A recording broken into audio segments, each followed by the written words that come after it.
Hello and welcome. This is part 1, chapter 5, United nation organisations.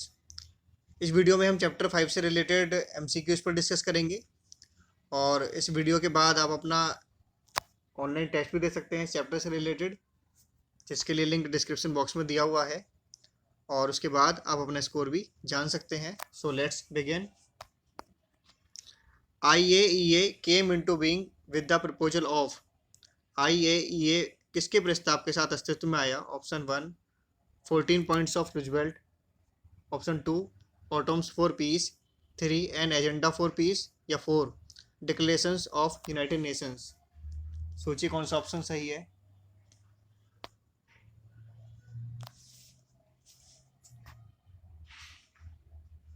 इसका answer होगा option 2 autumns for piece. IAEA means international atomic energy agency, जो कि एक international organisation है।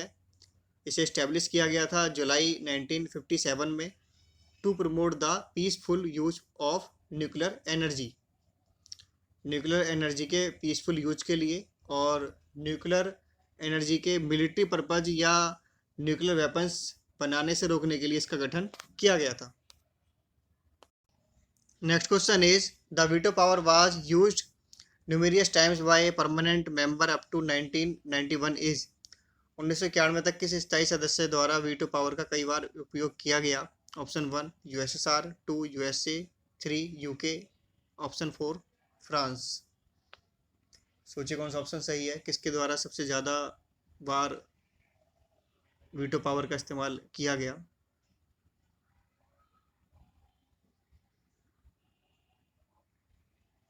इसका answer होगा ऑप्शन 1 USSR, जिसने 1946 से 91 तक 119 टाइम्स 119 बार वीटो पावर का इस्तेमाल किया था।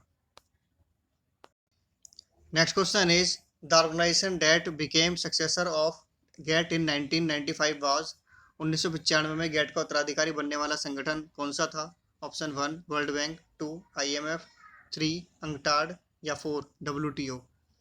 सोचिए कौन सा ऑप्शन सही है, कौन सा वो ऑर्गेनाइजेशन है जो गेट के ख़त्म होने के बाद अस्तित्व में आया 1995 में।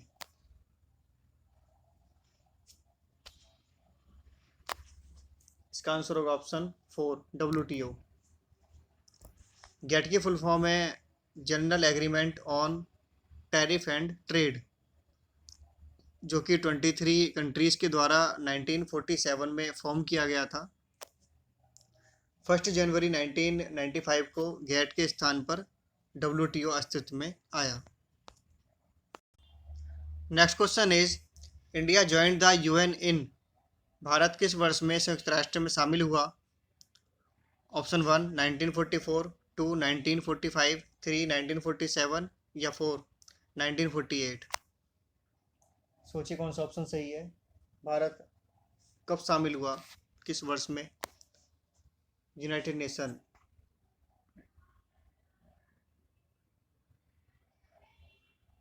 इसका आंसर होगा ऑप्शन 2 1945। इंडिया UN के 50 फाउंडर मेंबर्स में शामिल था, जिसने 26 जून 1945 को UN के चार्टर पर सिग्नेचर किए और 30 अक्टूबर 1945 को रेक्टिफिकेशन के द्वारा भारत UN का सदस्य बना। Next question is the UN secretary general that belongs to Egypt was. वह संयुक्त राष्ट्र महासचिव जो मिस्र से संबंधित थे। ऑप्शन 1 Boutros Boutros Ghali, 2 Kurt Waldheim, 3 Kofi Annan, या 4 यूठांट।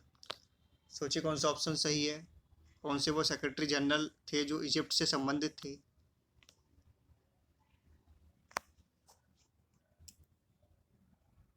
इसका आंसर होगा ऑप्शन 1 बुतरस बुतरस घाली, जो कि इजिप्ट से थे। वे UN के 6th सेक्रेटरी जनरल बने। जनवरी 1992 से दिसंबर 1996 तक भी UN के सेक्रेटरी जनरल रहे। Next question is the international organisation that works for the protection of human rights all over the world is. वह अंतर्राष्ट्रीय संगठन जो पूरी दुनिया में मानवाधिकारों के संरक्षण के लिए काम करता है। Option 1 Amnesty International, 2 International Monetary Fund, 3 World Trade Organisation या 4 इंटरनेशनल कोर्ट। सोचिए कौन सा ऑप्शन सही है। कौन सा ऑर्गेनाइजेशन है जो पूरे विश्व के लिए मानवाधिकारों के लिए काम करता है।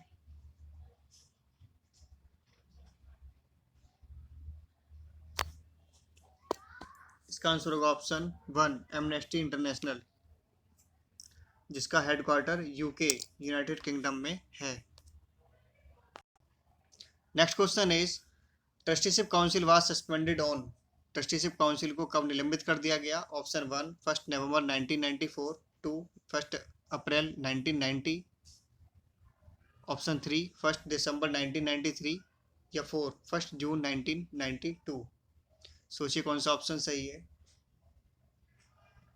कब ट्रस्टीशिप काउंसिल को, जो कि यूनाइटेड नेशन के 6 प्रिंसिपल ऑर्गन्स में से एक है, इसे कब सस्पेंड कर दिया गया।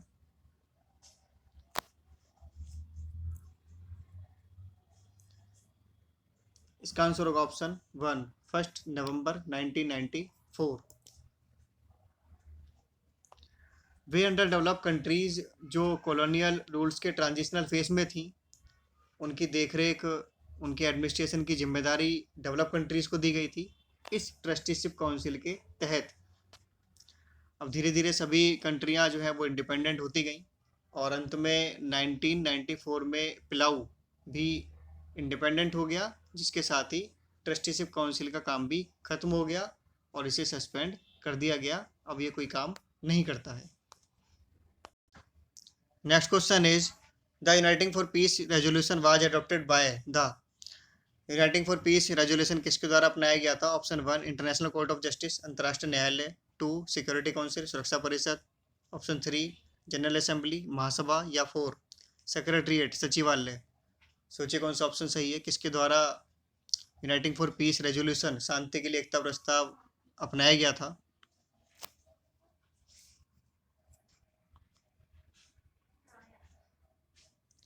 इसका आंसर होगा ऑप्शन 3 जनरल असेंबली महासभा, क्योंकि कोरिया इशू पर यूएसएसआर सिक्योरिटी काउंसिल में प्रेजेंट नहीं हो रहा था, जिस वजह से सिक्योरिटी काउंसिल कोई डिसीजन नहीं ले पा रही थी। तो unity for piece resolution United nation की जनरल असेंबली में लाया गया, क्योंकि ऐसे समय में जिसमें सिक्योरिटी काउंसिल अपना काम नहीं कर पा रही थी, तो ऐसे समय में जनरल असेंबली को पीस मेंटेन रखने का दायित्व दिया गया। 3 नवंबर 1950 को जनरल असेंबली के द्वारा ये रेजोल्यूशन अडॉप्ट किया गया और नॉर्थ कोरिया के खिलाफ कार्रवाई की गई। Next question is the Indian chief justice that was elected as a जज of international court of justice was. वह भारतीय मुख्य न्यायाधीश जिसे अंतर्राष्ट्रीय न्यायालय के न्यायाधीश के रूप में चुना गया था। Option 1 justice Mahendra Narayan, option 2 justice K G. Balakrishnan, 3 justice R S. Pathak या 4 जस्टिस टी.बी.आर. टटाचारी। सोचिए कौन सा ऑप्शन सही है। कौन से वो इंडियन जज हैं जो इंटरनेशनल कोर्ट ऑफ जस्टिस में जिनको जज के रूप में चुना गया।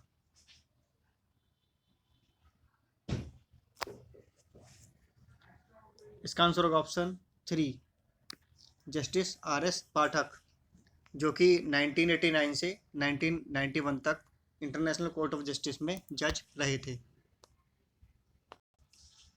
Next question is the UN agency that is concern with the safety and peaceful use of nuclear technology is. वह संयुक्त राष्ट्र की एजेंसी जो परमाणु प्रौद्योगिकी की सुरक्षा और शांतिपूर्ण उपयोग से संबंधित है। Option 1 the UN committee on disarmament निशस्त्रीकरण पर संयुक्त राष्ट्र की समिति, option 2 international atomic energy agency अंतर्राष्ट्रीय परमाणु ऊर्जा एजेंसी, 3 यूएन इंटरनेशनल सेफगार्ड कमेटी संयुक्त राष्ट्र अंतर्राष्ट्रीय सुरक्षा समिति या 4 एमनेस्टी इंटरनेशनल। सोचिए कौन सा ऑप्शन सही है।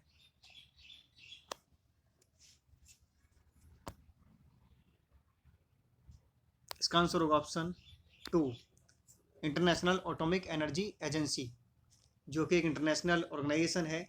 इसे इस्टेब्लिश किया गया था जुलाई 1957 में to promote the peaceful use of nuclear energy. Nuclear energy के पीसफुल यूज के लिए और न्यूक्लियर एनर्जी के मिलिट्री पर्पज या न्यूक्लियर वेपन्स बनाने से रोकने के लिए इसका गठन किया गया था। Next question is the original member nation that signed the charter of the United nation in 1945 वर। 1945 में संयुक्त राष्ट्र के चार्टर पर हस्ताक्षर करने वाले मूल सदस्य राष्ट्र थे। ऑप्शन 1 58, 2 49, 3 51 या 4 45। सोचिए कि कौन सा ऑप्शन सही है।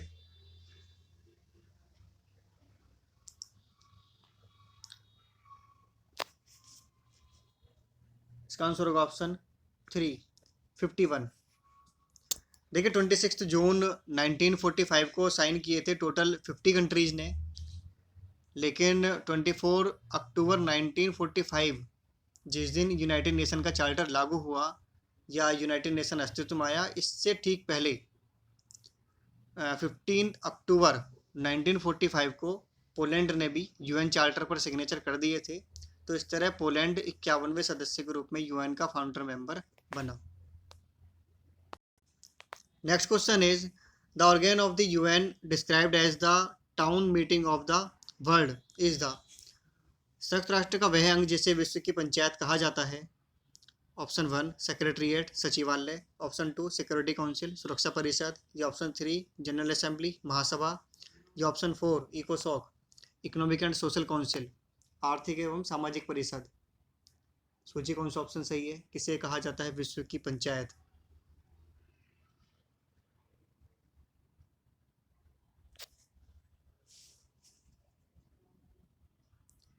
इसका आंसर होगा ऑप्शन 3 जनरल असेंबली महासभा, क्योंकि इसमें विश्व के सभी 193 कंट्री शामिल होती हैं और सभी को समान रूप से यहाँ पर अपनी बात रखने का अधिकार है। Next question is apartheid is the practice of. रंग भेद की प्रथा है। ऑप्शन 1 रिलीजियस डिस्क्रिमिनेशन धार्मिक भेदभाव, ऑप्शन 2 रेशियल डिस्क्रिमिनेशन नस्लीय भेदभाव, 3 लिंग्विस्टिक डिफरेंसेस भाषाई अंतर, या 4 ह्यूमन बिहेवियर मानव व्यवहार। सोचिए कौन सा ऑप्शन सही है।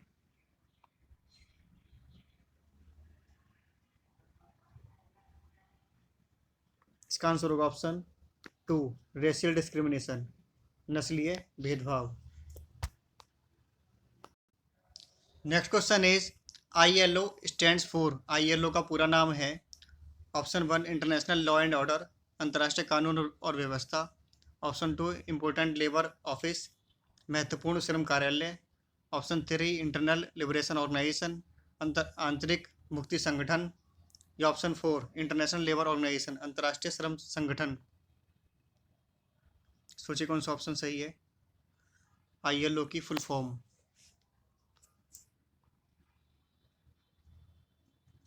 इसका आंसर होगा ऑप्शन 4 इंटरनेशनल लेबर ऑर्गेनाइजेशन अंतर्राष्ट्रीय श्रम संगठन। ILO जो कि न्यू सिलेबस के अकॉर्डिंग ये 4 एजेंसीज में से एक है। इंटरनेशनल लेबर ऑर्गेनाइजेशन इस्टेब्लिश हुआ था अक्टूबर 1919 को under the league of nation, और अब ये यूएन की सबसे पहली और सबसे पुरानी एजेंसी है। इसका हेडक्वार्टर है जिनेवा में, जो कि स्विट्जरलैंड में है। Next question is the United nation was founded on. संयुक्त राष्ट्र की स्थापना कब हुई थी। ऑप्शन 1 24 अक्टूबर 1945, ऑप्शन 2 30 अक्टूबर 1945, 3 26 जून 1945, या ऑप्शन 4 26 जनवरी 1942। सोचिए कौन सा ऑप्शन सही है। कब हुई थी संयुक्त राष्ट्र संघ की स्थापना। इसका आंसर होगा ऑप्शन 1 24 अक्टूबर 1945। देखिए 26 जून 1945 को यूएन के चार्टर पर सिग्नेचर किए गए थे और ये लागू हुआ था 24 अक्टूबर 1945 को। इसीलिए 24 अक्टूबर को यूएन डे के रूप में भी बनाया जाता है, यूनाइटेड नेशन डे के रूप में भी बनाया जाता है, क्योंकि इस दिन यूनाइटेड नेशन इस्टेब्लिश हुआ था। Next question is the country that has the highest voting percentage in IMF is. IMF में सबसे अधिक मतदान प्रतिशत वाला देश है? ऑप्शन 1 रसिया, 2 सिंगापुर, 3 यूएसए या 4 जापान।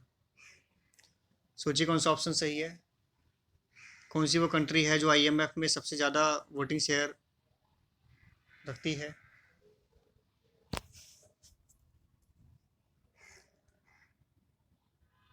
इसका आंसर होगा ऑप्शन 3 यूएसए, अमेरिका। यूएसए जो कि 16% वोटिंग शेयर रखता है आईएमएफ में, जो कि हाईएस्ट वोटिंग परसेंटेज है किसी भी सिंगल मेंबर का। और मेजर डिसीजंस के लिए आईएमएफ में 85% या 70% वोटिंग चाहिए होती है। Next question is the country that has veto power in the Security Council is. निम्न में से किस देश के पास सुरक्षा परिषद में वीटो शक्ति है? Option 1 the United States of America, 2 India, 3 Pakistan या 4 ब्राज़ील। सोचिए कौन सा ऑप्शन सही है, किसके पास है वीटो पावर सिक्योरिटी काउंसिल में। बहुत इजी क्वेश्चन है।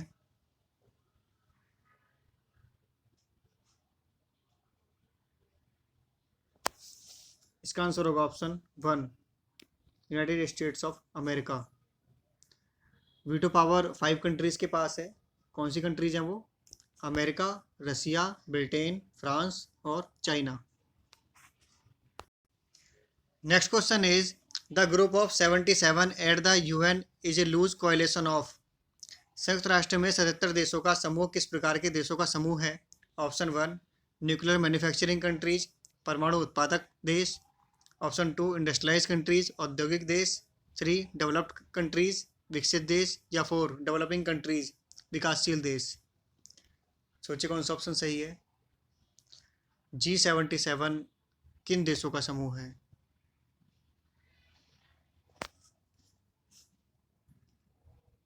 इसका आंसर होगा ऑप्शन 4 डेवलपिंग कंट्रीज, विकासशील देश, जो कि जून 1964 को अस्तित्व में आया था।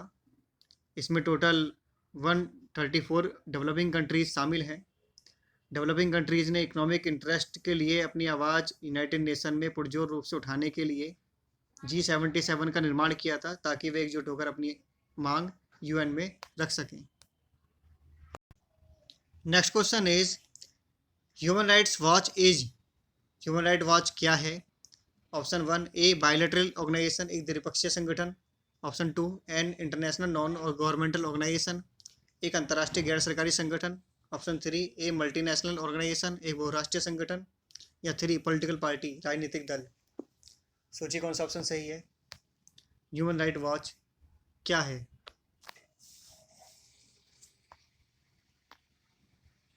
इसका आंसर होगा option 2 an international non governmental organisation, अंतर्राष्ट्रीय गैर सरकारी संगठन, जो 1978 में अस्तित्व में आया था।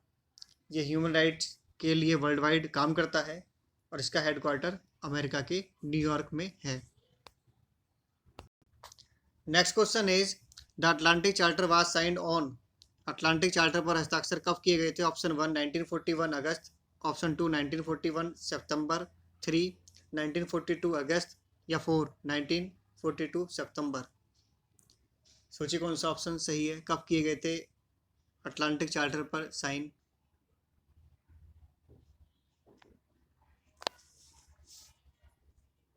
इसका आंसर होगा ऑप्शन 1 1941 अगस्त। अटलांटिक चार्टर पर उस समय के यूएस प्रेसिडेंट डी रूजवेल्ट और ब्रिटिश पीएम विंस्टन चर्चिल ने साइन किए थे, जिसमें उन्होंने सेकेंड वर्ल्ड वार के बाद कैसी व्यवस्था होगी ये लक्ष्य निर्धारित किए थे। और इस चार्टर में एक न्यू इंटरनेशनल ऑर्गेनाइजेशन के गठन की बात भी की गई थी, जो कि यूनाइटेड नेशन के लिए एक फर्स्ट स्टेप था। तो इस पार्ट में इतना ही। नेक्स्ट पार्ट में हम इसी चैप्टर से रिलेटेड कुछ और क्वेश्चंस पर डिस्कस करेंगे। तब तक आप अपना ऑनलाइन टेस्ट दीजिए, जिसके लिए लिंक डिस्क्रिप्शन बॉक्स में दिया हुआ है। तो जल्द मिलते हैं नेक्स्ट वीडियो के साथ। Thanks for watching, bye bye.